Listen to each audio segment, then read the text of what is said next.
I have this interesting friend who lives next door, interesting couple who live next door. They're pretty old. They have a few grown children who have moved out. They have a really interesting relationship. On the surface, it seems like they might hate each other. They're always giving each other the most vicious insults. But you can kind of tell that underneath that, they really, really care about each other. They would die for each other. They would kill for each other. They would help each other bury bodies if they had to. And one day I was out front and I saw the guy mowing his lawn, and he had this kind of a weird grin on his face. So I asked him what was so funny. And he said he had an interesting story to tell me, and if I would wait for him to finish, he would be happy to tell me. So I stood and I waited. And he finished mowing his lawn, and we went into his garage, sat in a couple folding beach chairs. He got a couple of drinks, and he said he had heard from a friend of his who is a therapist.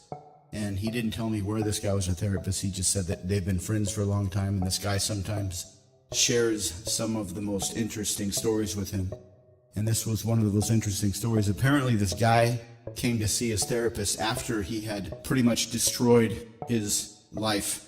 And like most people, the therapist tells him that most people, when they come to see a therapist, it's a little bit too late. And it's very much a case of an ounce of prevention is worth a pound of cure. But most people don't want to realize there's a problem until it's too late, and all they can do is try to apply a pound of cure, and by then it's too late. And this case was no different. This guy was a normal guy. He had a pretty good job. He was an engineer. He was kind of a scientifically brained type of person, not very emotional, but he made a lot of money. And he had a decent relationship with a decent woman. She worked part-time. She enjoyed her job. They decided not to have any kids. They were both okay with that. They had been married for about 10 years. And everything was going fine until this guy suddenly started to believe that his wife was cheating on him. The more he thought about it, the more he started to find evidence, because you know how confirmation bias works. When you start to assume something is true, you'll find evidence that verifies that thing is true, even if it's not true.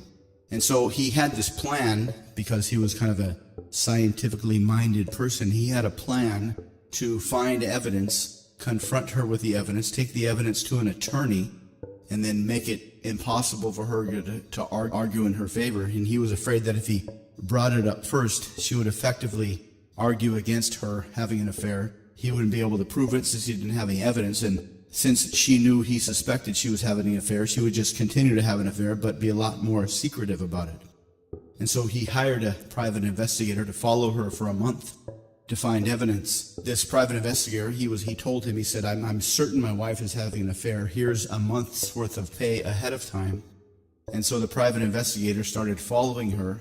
But after the first week, he was convinced that she wasn't having an affair, because as a private investigator, he's very, very skilled in finding cheaters and finding people that aren't cheaters, since most of the people that hire private investigators are finding them to spy on their spouses. And this guy knew right away that this woman was definitely not having an affair. She had a normal life, she had normal friends, she went to normal places, and she was definitely not having an affair. And after the month was up, he told this guy this, but he didn't believe him. He had spent that whole month convincing himself that she was having an affair, convincing himself even further that she was having an affair. He did not want to believe the private investigator. He said, here's another 2 months worth of pay. In fact, I'll double your salary for the next 2 months ahead of time. You have to find evidence that she's having an affair.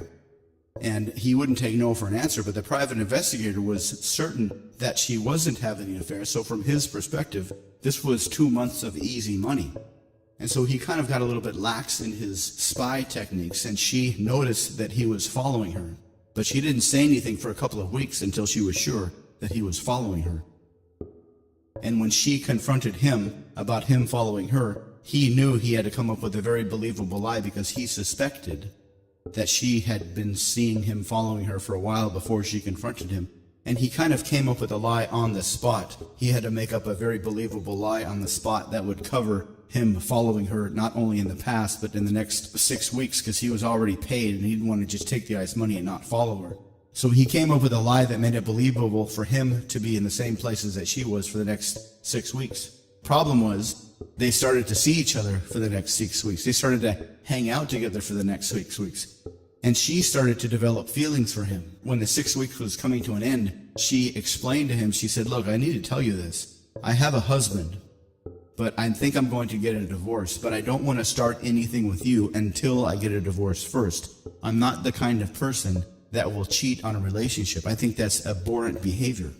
And so if you want, I'm going to divorce my husband. I'm going to divorce him whether you get together with me or not. But I just want to let you know that if you feel attracted to me like I feel attracted to you, I need to divorce my husband first before we do anything.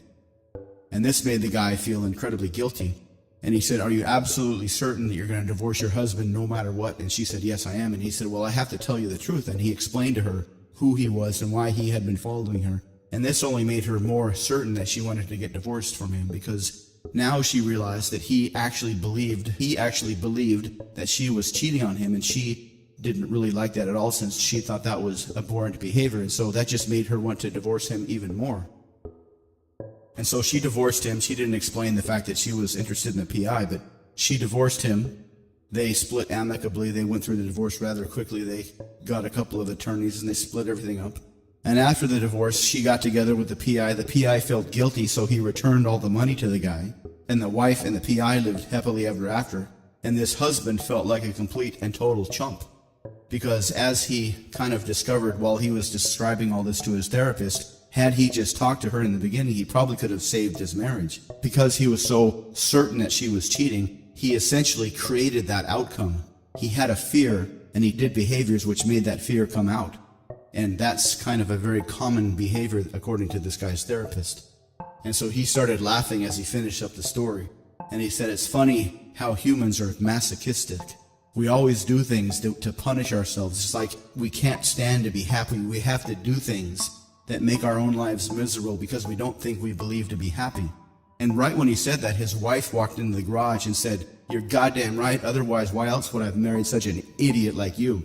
And this guy just started laughing like that was the funniest thing he'd ever heard.